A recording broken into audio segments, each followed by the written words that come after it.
राम कहो राम कहो राम कहो बाबुरे, कृष्ण कहो कृष्ण कहो बाबुरे, राम कहो राम कहो बाबुरे, कृष्ण कहो बाबुरे, राम कहो बाबुरे, कृष्ण कहो बाबुरे, राम कहो बाबुरे, कृष्ण कहो बाबुरे, राम कहो बाबुरे, कृष्ण कहो बाबुरे, राम कहो बाबुरे, कृष्ण कहो बाबुरे।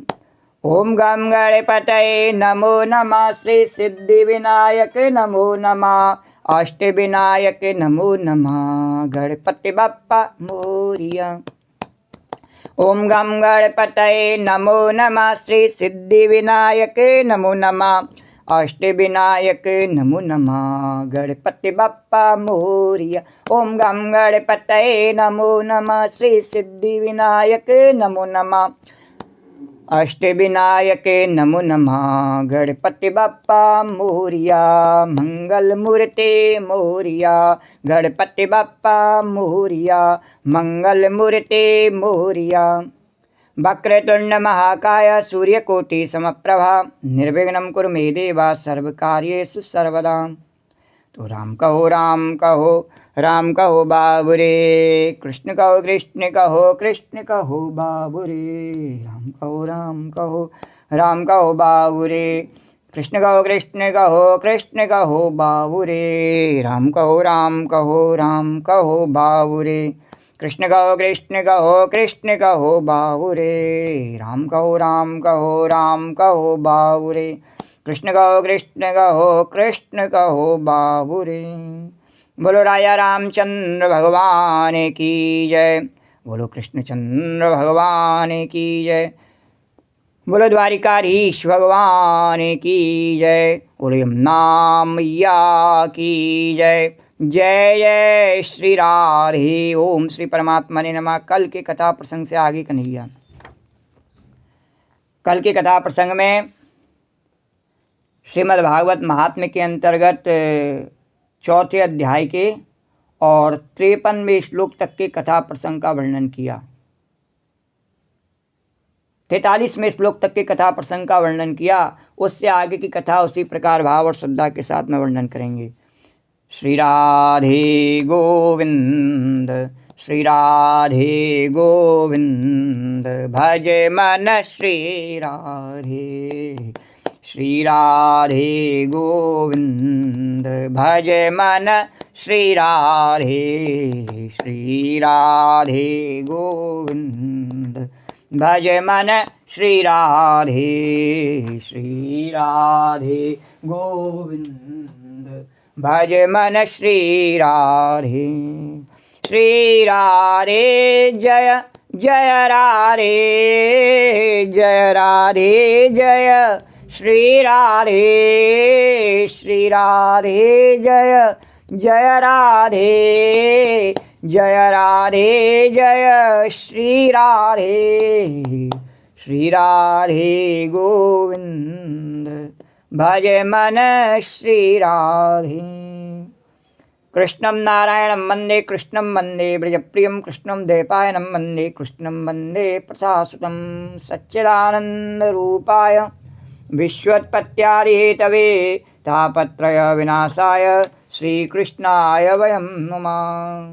तेजो वारिमृदां यथा विनिमयो यत्र तत्र सर्गो मृषा, धाम्ना स्वेन सदा निरस्तकुहकं, सत्यं परं धीमहि, सत्यं परं धीमहि। कल के कथा प्रसंग में श्रीमद् भागवत के महात्म्य के बारे में एक दृष्टांत देते हुए और सनकादि मुनियों ने कहा, एक पुराना इतिहास सुनाना प्रारंभ किया, जिसके अंतर्गत आत्मदेव और धुंधली के चरित्र का वर्णन किया।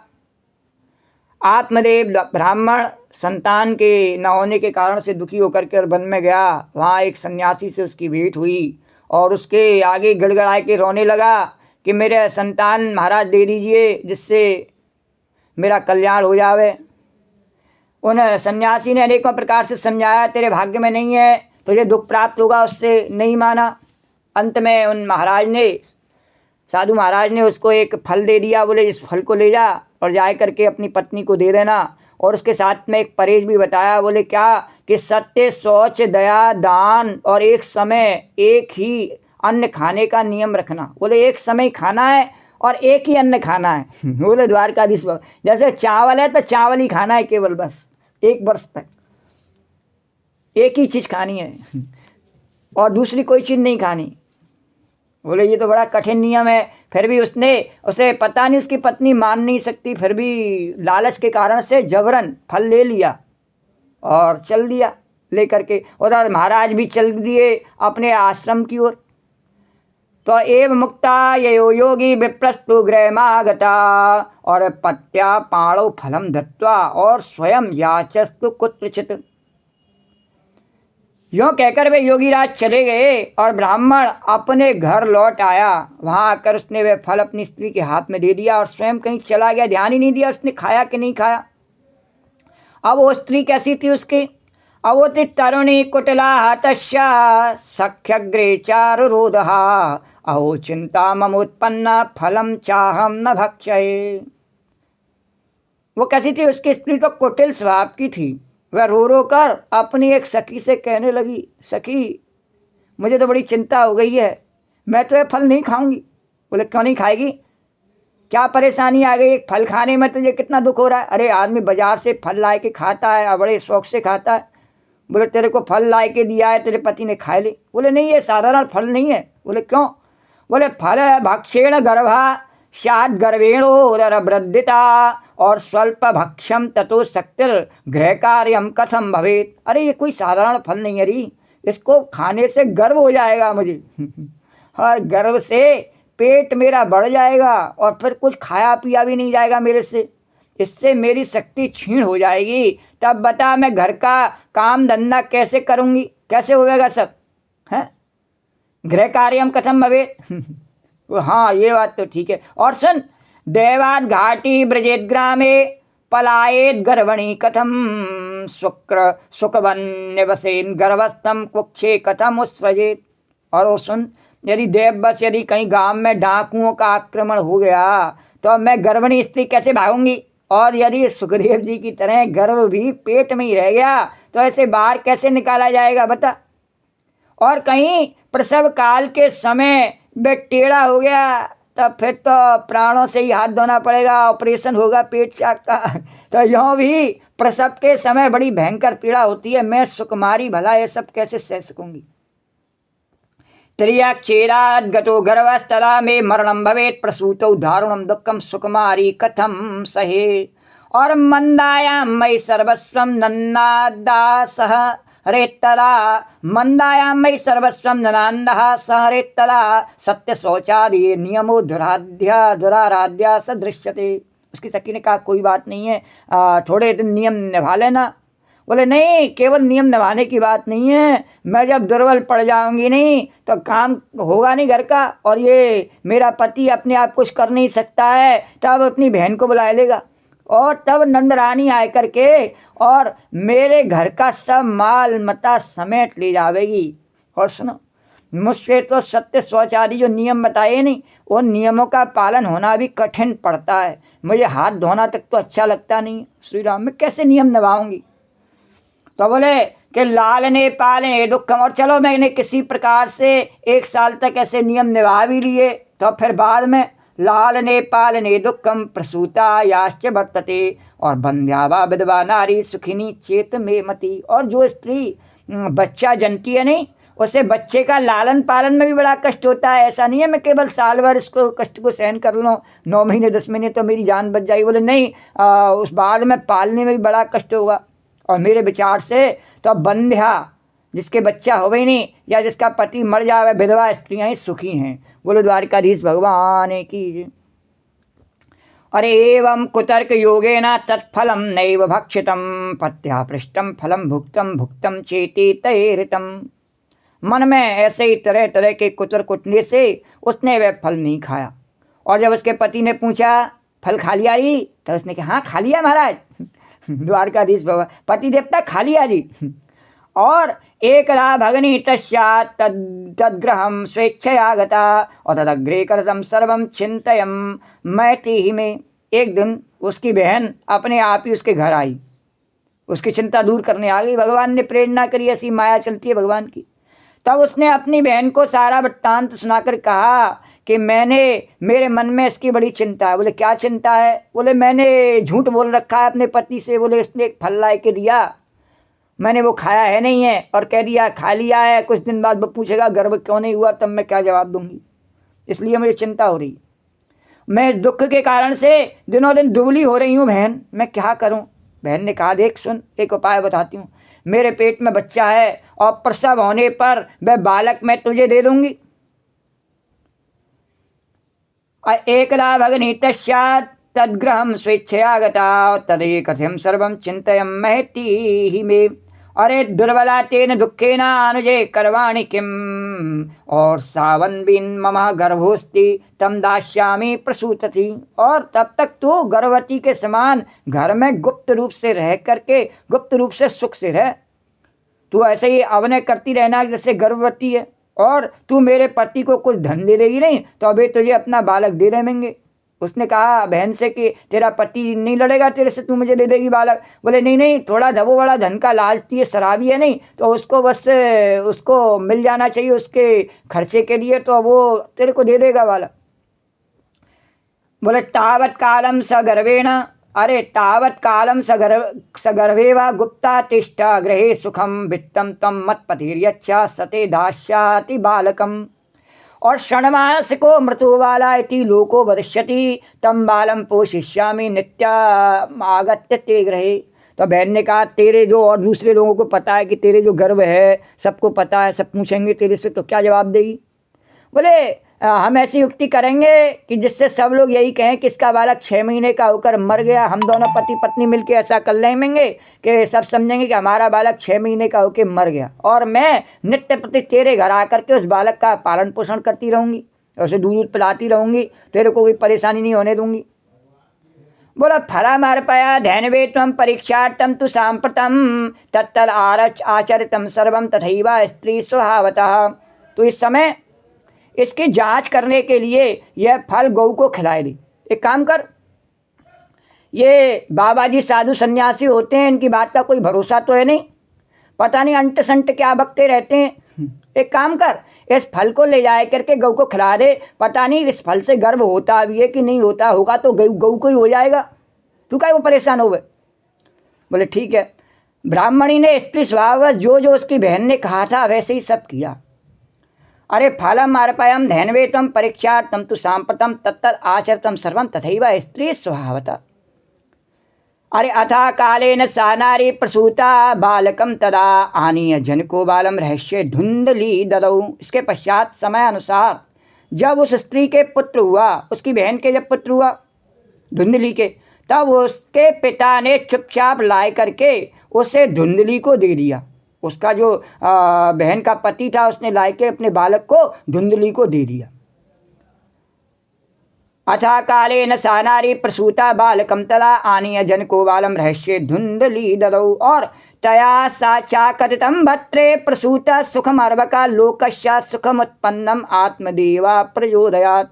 और उसने आत्मदेव को सूचना दे दी कि धुंधली ने कि मेरे सुखपूर्व जब बहन का बालक उसके पास आ गया तो आत्मदेव तो देखता ही नहीं था कहाँ पड़ी है पत्नी, कौन उसकी सेवा शुश्रूषा कर रहा है पता नहीं, सीधे उसने बता दिया कि बालक हो गया महाराज। इस प्रकार आत्मदेव के पुत्र हुआ। सुनकर के सब लोगों को बड़ा आनंद हुआ।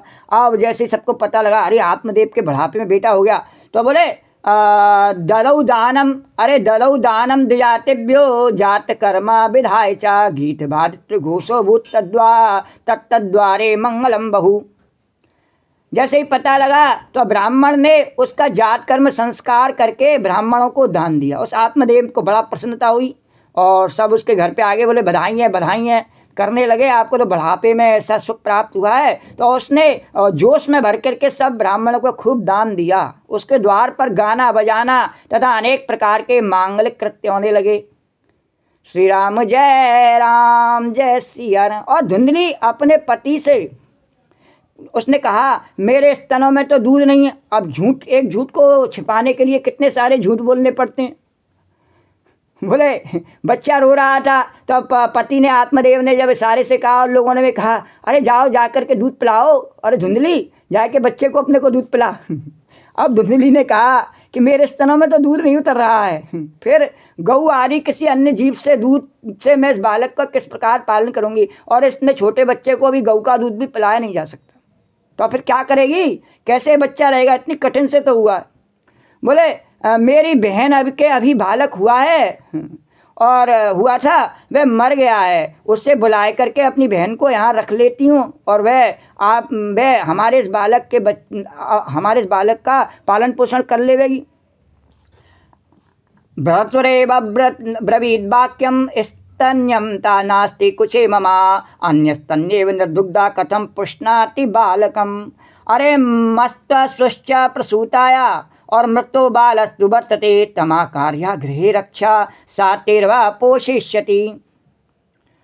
तब पुत्र की रक्षा के लिए आत्मदेव ने भी वैसा ही किया। अरे पतिताम तत्कृतं सर्वं पुत्र रक्षण हेतवे और पुत्रस्य धुंधकारीति, और पुत्रस्य धुंधकारीति नाम मात्रा प्रतिष्ठितम, और उसने अपने पुत्र की रक्षा के लिए वैसे ही सब किया। और धुंधली ने जब नाम रखने की बात आई तो उसने कहा मैं नामकरण संस्कार कर देता हूँ उसका बच्चे का। बोले धुंधली बोली अरे नहीं नहीं, आप क्या नामकरण संस्कार करेंगे, मेरा नाम धुंधली है, मैं इसका नाम धुंधकारी रख देती हूँ, अपने नाम से मिलता मेरा नाम अमर हो जाएगा। बोले द्वारकाधीश भगवान की है। ऐसे उसने उसका नाम धुंधकारी रखा। पतिताम तत्कृतं सर्वं पुत्र रक्षण हेतवे और पुत्रस्य धुंधकारीति नाम मात्रा प्रतिष्ठितम। त्रमासे निर्गते चाथा साधेनु सुस्वेर्मक, त्रमासे निर्गते चाथा साधेनु सुस्वेर्भकम सर्वांग सुंदरम दिव्यम निर्मलम कनक प्रभम। उसके बाद 3 महीने बीतने पर उस गऊ के भी, जिसे कि धुंधली ने फल खिला दिया था साधु का दिया हुआ, उसके एक मनुष्याकार बच्चा हुआ। बोले भगवान की महिमा, द्वारकाधीश की, साधुओं की महिमा। बोले उसके उस फल से जिसको उसने तिरस्कृत कर दिया, उससे एक मनुष्याकार बच्चा हुआ। बोलो गौ माता की जय। और वह सर्वांग सुंदर दिव्य निर्मल तथा स्वर्ण किसी कांति वाला था, इतना सुंदर कि उसे देख करके वो धुंधकारी को भूल गया आत्मदेव, इतना सुंदर। उसे देख करके ब्राह्मण देवता को बड़ा आनंद हुआ और उसने स्वयं ही उसके सब संस्कार किए, और उसके धुंधकारी का नहीं किए, उसको तो छोड़ दिया। उसने कहा मैंने रखा इसका नाम धुंधकारी, पहले नामकरण से ही उसने संस्कार बिगाड़ दिया, मैं रखती हूँ इसका नाम। धुंधली ने कहा, तो आत्मदेव ने कहा तू ही कर ले सब संस्कार, तो उसके नहीं कर पाया, पर उसके सारे संस्कार उसने स्वयं किए। इस समाचार से और सब लोगों को भी बड़ा आश्चर्य हुआ और वे बालक को देखने के लिए आए। बोले देखो कहाँ तो इसके अपने ही बालक नहीं हुआ, कहाँ गऊ के भी उसके मनुष्य का सा बालक हुआ है। बोले द्वारकाधीश भगवान कीजिए। अरे त्रमासे निर्गते चाता साधेनु सुस्वेर्भकम सर्वांग सुंदरम दिव्यम निर्मले कनक प्रभम दृष्ट्वा प्रसन्नो विप्रस्तु संस्कारम स्वयमादरे मत्वाश्चर्यः जनास्वर सर्वे दुर्धृताक्षार्थ समागता। और भाग्योदयो अधुना जाता आत्मदेवस्य पश्यता और धैन्वा बाल प्रसूतस्तु देवरूपीति कौतुकम। तथा आपस में सब कहने लगे देखो भाई अब आत्मदेव का कैसा भाग्योदय हुआ है, कैसे आश्चर्य की बात है। भीतर की बात लोग नहीं जानते हैं, उसको कितना दुख होगा या क्या उसके लिए क्या परेशानी उत्पन्न हो गई। बोले लोगों को तो सिर्फ पंच बढ़ाई दे गए और खिपड़ा दे गए हाथ, उनको तो अपना काम अच्छा लगता है बस। बोले और आपस में कहने देखो भाई यह आत्मदेव का कैसा भाग्योदय हुआ और कैसे आश्चर्य की बात है कि गौ के भी ऐसा दिव्य रूप बालक उत्पन्न हुआ। बोले देव योग से इस रहस्य का किसी को भी पता न लगा और आत्मदेव ने उस बालक के गऊ के कान देख करके उसका नाम गोकर्ण रखा। उसका नाम रखा गोकर्ण, उसके गऊ के से कान थे। और न ज्ञानम तद्रहस्यम तो केनापि विधियोगता गोकर्णम तम सुतम दृष्ट्वा गोकर्ण नामा चाकरोत् के अत्यकाले न तौ जातो तरुणो तनया बभौ गोकर्ण पंडितो ज्ञानी धुंधकारी महाखला। कुछ काल बीतने पर वे दोनों बालक जवान हो गए। उनमें गोकर्ण जो था वह बड़ा पंडित और ज्ञानी हुआ, किंतु धुंधकारी बड़ा ही दुष्ट निकला। श्री राम जय सिया राम। अरे स्नान शौचा क्रियाहीनो दुर्भक्षी क्रोधवर्जिता और दुष्परिग्रह करता चा सब हस्ते न भोजन। वह कैसा था कि स्नान शौचादि ब्राह्मणोचित आचारों का उसमें नाम भी न था और न खान पान का ही कोई परहेज था। आज के युग में अन्नी दौड़ में जब धन कमाने के लिए लोग दौड़ते हैं नहीं तो सबसे पहले इसी नियम को बिगाड़ते हैं। बोले क्या ज़रूरत है, स्नान शौचादि ब्राह्मणोचित अपने घर में जब आएंगे तब कर लेंगे, देश प्रदेश में से करने की कोई आवश्यकता नहीं। और खान पान भी हमारा वैसा रह नहीं सकता है, घर में आएंगे तब अपने शुद्ध सात्विक खा लेंगे, वहाँ तो जो मिल गया वो खा लो। बोले द्वारकाधीश भगवान तो बड़ा कठिन है नहीं है, कोई भी नियम बड़ा लगता बड़ा आसान है, लेकिन एक भोजन का भी नियम बनाया जाए ना, मैं सात्विक भोजन करूँगा इसका भी नियम बना, बड़ा कठिन है। बोले तपस्या बड़ी कठिन है और भोजन से संबंधित तपस्या तो बहुत कठिन है। तो बोले स्नान शौचादि ब्राह्मणोचित आचार्य ब्राह्मण के नियम मानना बड़े सरल दिखने में लगते हैं। बोले क्या स्नान ही तो करना है, नहाना ही तो है। बोले नहाना नहीं है, स्नान करना इस क्रिया, वैदिक क्रिया स्नान शौचादि जो वैदिक क्रिया है ब्राह्मणों के लिए, उन आचरणों का नहीं तो वो पशु ही है, इन आचरणों को नहीं धारण कर पाए तो बोले इनका आचरण करना बोले इसको केवल नहाना नहीं कहते हैं, नहाना खाना नहीं कहते, तो मर जाता है तब भी नहाते हैं और खाते हैं, तब नहीं खाते नहाते क्या, तब भी नहाते हैं खाते हैं। बोले नहीं, इसको नहीं नहाना खाना नहीं कहते, इसको कहते हैं वैदिक स्नान शौच आदि क्रिया, जिससे पशु से मनुष्य बन जावे, ब्राह्मण बन जावे, द्विज बन जावे। केवल 3 रस्सियों का जनेऊ पहनने से द्विज नहीं बन जावे, जब वो क्रियाएं करे तब द्विज बन जावे। तब भगवान ने कहा सगुन उपासक मम हित, सगुन उपासक परित, और निरत नीत दृढ़ नेम, तेनर प्राण समान मम जिनके द्विजपद प्रेम। भगवान ने कहा तो बोले कि वो ब्राह्मणोचित आचारों का उसमें नाम भी न था, इसलिए वो उसको निभाना बड़ा कठिन है। और कलयुग में धन सबको चाहिए, सबको अपने परिवार के पालन करने की चिंता होती है, इसलिए सब उस आचरण को नहीं निभा पाते हैं और बिगाड़ लेते हैं।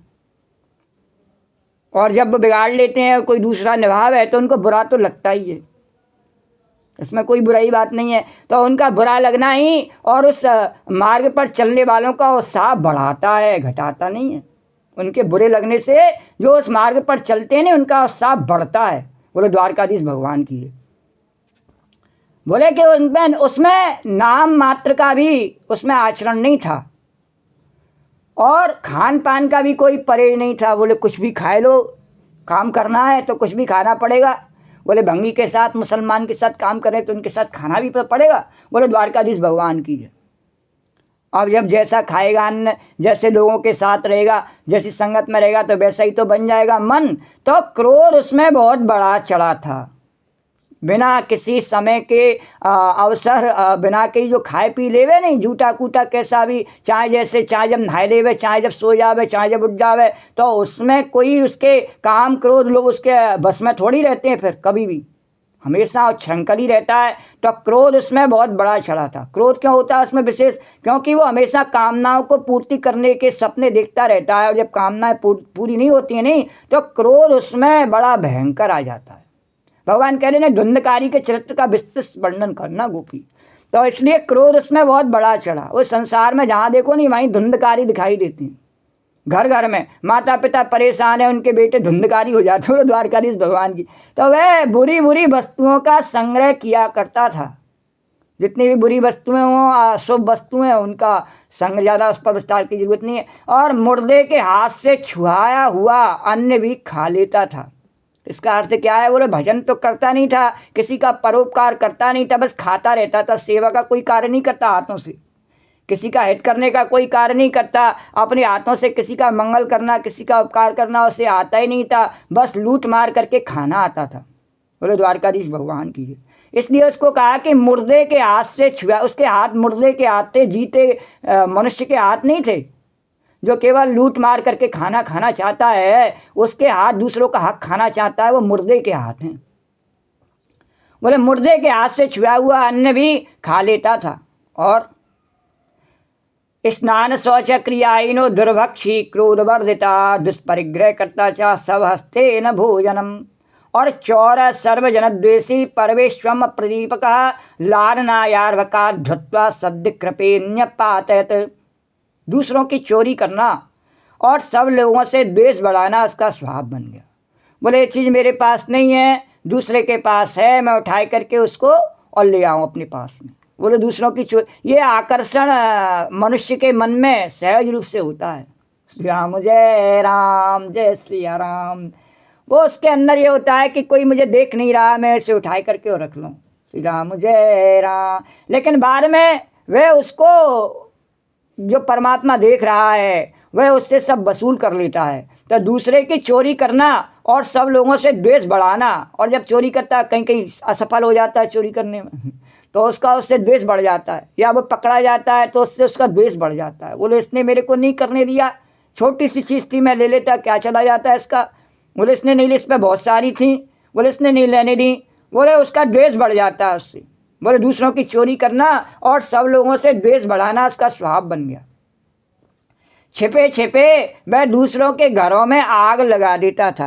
और ये आग कोई ऐसे ही नहीं है कि कोई दिया सलाई लेकर के लगाई जावे आग तभी आग लगती है। बोले नहीं, एक दूसरे को घर में लड़वाए दिया तो आग लग गई, नहीं लग गई उनके घर में। उनके जो प्रसन्नता से रह रहे थे उनको आपस में लड़वाए करके और आग लग गई घर में। बोलो द्वारकाधीश भगवान। तो ऐसे दूसरों के घर में आग लगा देता था।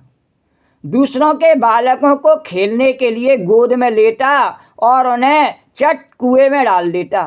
कूपेन्य पातयत, चट कुएं में डाल देता।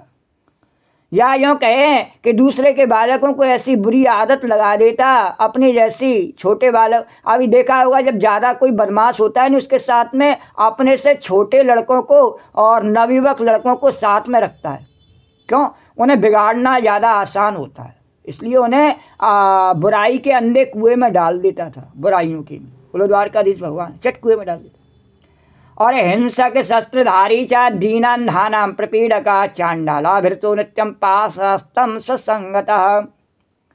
हिंसा का उसे व्यसन सा हो गया। बोले जब देखो जब किसी को मारता ही रहता था, लोग हाथों में बोले लेते मच्छर मारने का एक यंत्र आता है बैट आता है, बैट उसको बिजली से चलता है, उससे मच्छर मारती रहती हैं। हिंसा का उसका स्वभाव बन गया। और केवल मारने से हिंसा नहीं होती है, किसी को रुलाना, दुख देना, अनेकों प्रकार के लोग ऐसे करते हैं, उससे अपना उनका मनोरंजन होता है। तो बोले हिंसा का स्वभाव बन गया। छिपे छिपे और क्या है कि हर समय वह अस्त्र शस्त्र धारण किए रहता और बेचारे अंधे और दीन दुखियों को व्यर्थ तंग करता। और अस्त्र शस्त्र क्या है? बोले सबसे बड़ा अस्त्र तो ये वाणी है हाँ, बोले वैसे अस्त्र शस्त्र का घाव पुड़ जावे, वाणी का घाव पड़ा नहीं। सबसे बड़ा अस्त्र शस्त्र तो वाणी है। उसकी वाणी सबसे खराब थी, हमेशा गाली गलौजी करता रहता।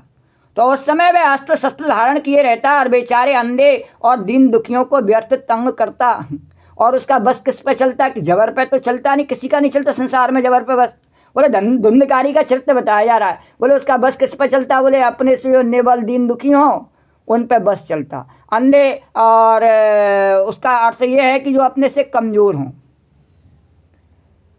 तो इस प्रकार से अंधे और दीन दुखियों को व्यर्थ तंग करता रहता।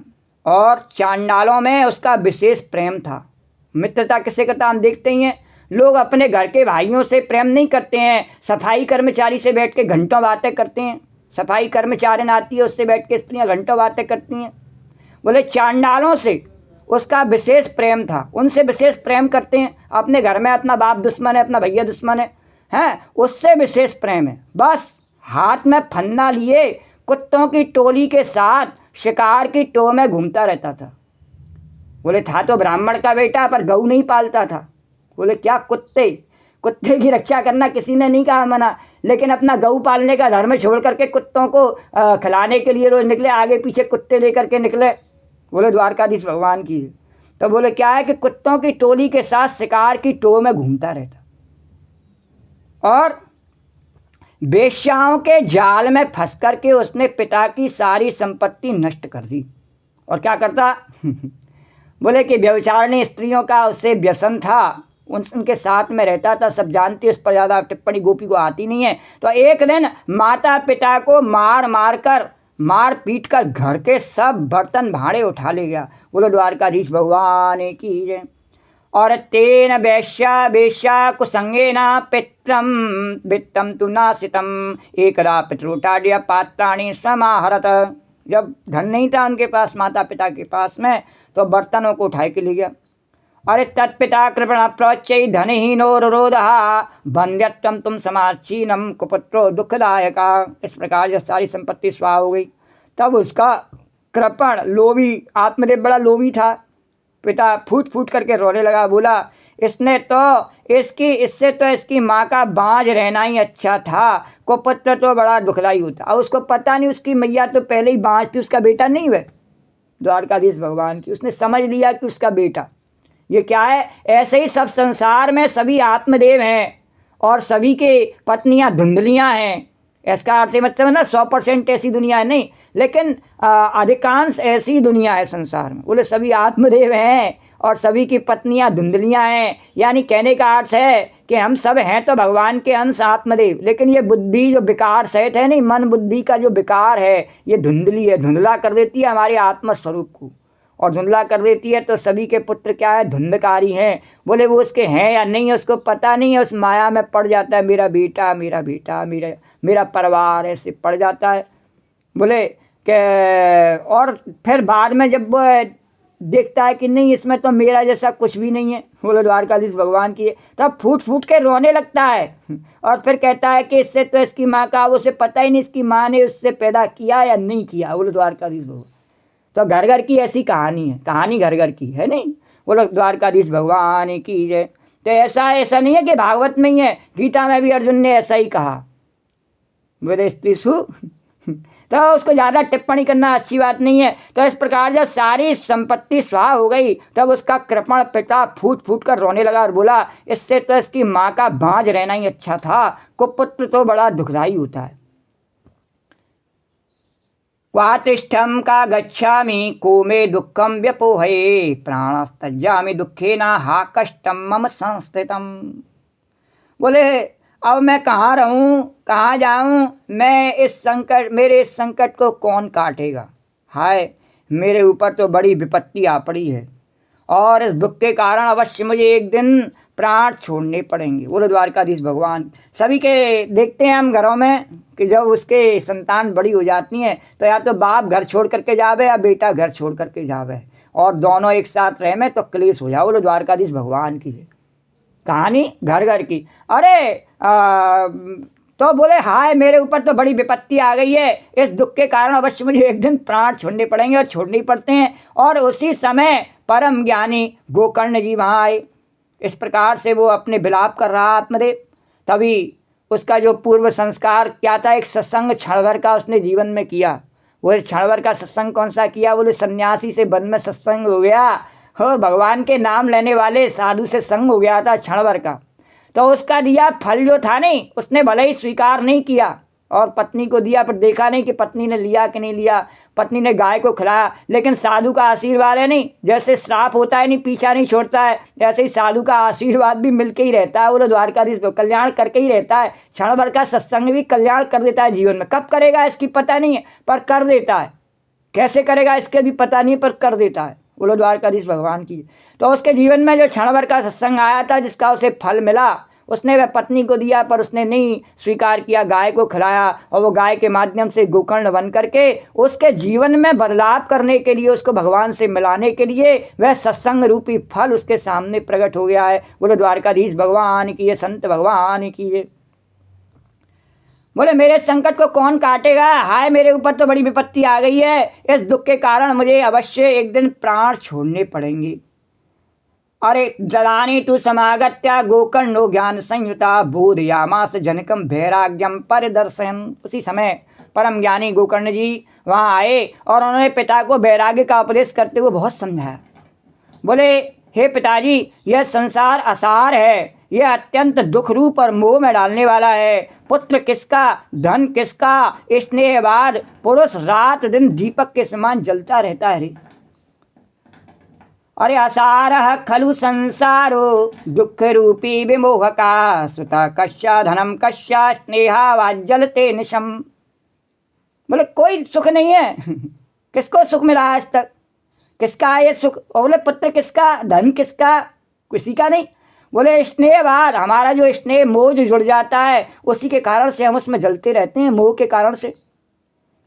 और न चंद्रस्य सुखम किंचित सुखम चक्रवर्तिना सुखमस्ति विरक्तस्य मुनिर एकांत जीवना। और सुख ना तो जो स्वर्ग के अनेकों वैभवों में रहने वाला जो स्वयं राजा इंद्र है नहीं, उसको भी कोई सुख नहीं है। और चक्रवर्ती राजा को भी, जो संसार में यहाँ पर जो चक्रवर्ती राजा बना हुआ है, उसको भी कोई सुख नहीं है। तो सुख है तो केवल विरक्त को है, जिसको कुछ न कुछ चाहिए उसको कैसे सुख है। उसका तो दुख का कारण बना हुआ है कि चाहिए, अब वो नहीं मिला तो दुख हो गया। बोले सुख तो उसी को इसको नहीं चाहिए, फिर क्या दुख है? फिर कोई दुख नहीं, जब चाहिए ही नहीं तो फिर कोई दुख नहीं। बोले द्वारकाधीश भगवान, तो उसको कोई दुख नहीं हो सकता है। बोले जब तक चाहिए तब तक दुख है, सीधा सा उसका नियम है, सीधा सा फार्मूला है। बोले एकांत जीवी मुनि को सुख है। बोले यह मेरा पुत्र है, इस अज्ञान को छोड़ दीजिए, मोह से नरक की प्राप्ति होती है। काम क्रोध मद लोभ सब नाथ नरक के पंथ। और यह शरीर तो नष्ट होगा ही, इसलिए सब कुछ छोड़ करके वन में चले जाइए। आज नहीं तो कल नष्ट हो ही जाएगा, कुछ रहने वाला है नहीं। फिर आज यदि नष्ट हो गया तो रोने की क्या जरूरत है? तेरा था ही नहीं कभी, क्या तेरा था? क्या भगवान कहते हैं जो नष्ट हो जाने पर रो रहा है, क्या कुछ लेके आया? ये शरीर भी यहीं बड़ा, यहीं के खाने पीने से बड़ा है और यहीं नष्ट हो जाना है। फिर किस लिए इतना अज्ञान के कारण से इतना अपने आप को मैं मेरा करके और व्यथित हो रहा है? बोले सुख ज्ञानम प्रजारूपम मोतो नरके गति और निष्पत्ति देहो यम सर्वम त्यक्त्वा वनम ब्रजः। यह शरीर तो नष्ट होना ही है, इसलिए सब कुछ छोड़ के वन में चली जाइए। तद्वाक्यम तु समाकर्ण्य गंतु कामापता ब्रवी किम कर्तव्यम बनेता तत्त्वम वद सविस्तरम। गोकर्ण का वचन सुन करके और आत्मदेव वन में जाने के लिए तैयार हो गए और कहने लगा है, बेटा वन में रहकर मुझे क्या करना चाहिए, यह मुझसे विस्तार पूर्वक कहो। एक भजन आता है ना, जन्म तेरा बातों ही बीत गया, तो इसमें आता है कि वृद्ध भयो तब आलस उपजो, है नहीं, वृद्ध भयो तब आलस उपजो। अरे धन तो कमाए नहीं जाता बूढ़ा होने पर, भजन क्या कर लेगा? अरे वो तो और भी कठिन काम है। क्या धन कमाने से भी सरल काम है भजन करना, जो तू कर लेगा बाद में बुढ़ापे में?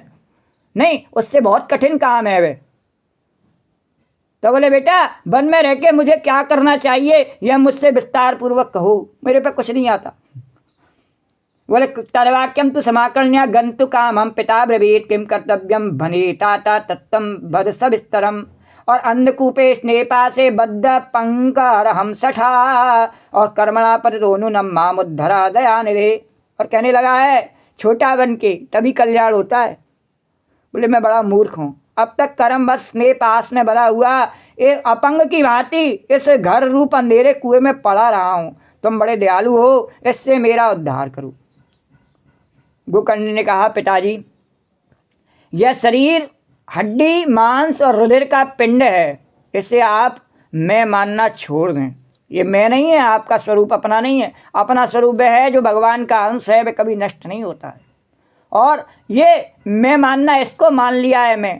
और स्त्री पुत्र आदि को अपना कभी न माने। हम माता पिता को तो भूल जाते हैं, स्त्री पुत्र आदि को अपना हमेशा मानते रहते हैं, इसीलिए हमारा कल्याण कभी नहीं होता। बोलो द्वारकाधीश भगवान की। हम स्त्री पुरुषों को, स्त्री पुरुष को और पुरुष स्त्री को भूल नहीं पाता है, इसी कारण से हमेशा संसार में बार बार और भटकता रहता है। माता पिता को बड़ी जल्दी भूल जाता है। बोलो द्वारकाधीश भगवान की। कौन माता पिता अब नहीं, अब मर गए तो चले गए, अब क्या करें? द्वारकाधीश भगवान की। अरे तेरे को छोड़ गए हैं, नहीं याद कर, द्वारकाधीश की जय कर, जमुना मैया की जय कर। जो संसार के माता पिता हैं तेरे भी हैं, उनका भजन कर। नहीं द्वारकाधीश भगवान की जमुना मैया नहीं। अब वो कहता है कि नहीं वो तो मर गए। अरे वो नहीं मरे, वो आज भी तेरा पालन कर रहे हैं, कहाँ मर गए? बोले नहीं, बुढ़ापे तक में तेरे को रबड़ी खिला रहे, कहाँ मर गए रे? बोले द्वारकाधीश भगवान की जय। बोल तो पिताजी, यह शरीर तो हड्डी मांस और हृदय का पिंड है, इसे आप मैं मानना छोड़ दें और स्त्री पुत्र आदि को अपना कभी नहीं माने। इस संसार में रात दिन क्षण भंगुर देखें और इसकी किसी भी वस्तु को स्थायी समझकर उसमें राग न करें। कोई वस्तु स्थायी नहीं है, सब चले जाते हैं। और बड़े आश्चर्य की बात है, जो माता पिता, चलो व्यवहार में ही सही, जो माता पिता जन्म देते हैं, श्री राम जय, जब वही चले जाते हैं तो बाकी संसार में किसी और की क्या महत्ता है रे? और किसी की क्या महत्ता है? जब उनके बिना व्यक्ति जी लेता है तो बाकी सबकी क्या महत्ता है? क्या धन की महत्ता है, क्या परिवार की महत्ता है, क्या स्त्री और बच्चों की महत्ता है, और क्या स्थानों की महत्ता है, क्या घटनाओं की महत्ता है? कोई महत्ता नहीं फिर उनके आगे। जब जिसका जीवन तो व्यक्ति का अगर व्यवहार में भी देखा जाए तो माता पिता के कारण से शरीर भी जब वही नहीं और फिर भी उसका जीवन चलता है तो किसके कारण से? लग भगवान के कारण से चलता है। तो महत्ता किसकी? बोले राम की, कृष्ण की, द्वारकाधीश भगवान की। तो इस संसार में रात दिन क्षणभंगुर देखे, इसकी किसी भी वस्तु को स्थायी समझकर उसमें राग न करे, बस एकमात्र वैराग्य रस के रसिक होकर के और भगवान की भक्ति में लगा रहे। अरे देहस्थि मास रुधिरे विमति त्यजत्वं जाया सुतादिषु सदा ममता विमुच्य पश्चान्निशं जगदिदं क्षणभङ्गनिष्ठं वैराग्य राग रसिको भव भक्तिनिष्ठा वैराग्य राग रसिको भव भक्तिनिष्ठा। और धर्म भजस्व सततम त्यज लोक धर्मान सेवस्य साधु पुरुषाजय काम तृष्णम। क्या? धर्मम भजस्व सततम त्यज लोक धर्मान। धर्म को क्या बताया?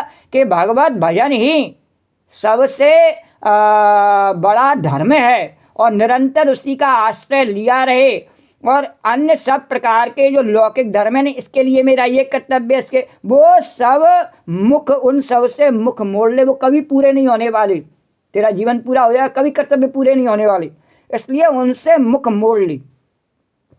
सदा साधुजनों की सेवा करे, भोगों की लालसा को पास न फटकने दे, तथा जल्दी से जल्दी दूसरों के गुण दोषों का विचार करना छोड़ करके उसने क्या किया, उसने क्या किया, ऐसी की तैसी में जाए, विचार करना छोड़ के एकमात्र भगवत सेवा और भगवान की कथाओं के रस का ही पान करे। अरे अन्यस्य दोष गुण चिंतनमा सुमुक्ता सेवा कथा रसमहो नितिरम पिबात्वम सेवा कथा रसमहो नितिरम पिबात्वम।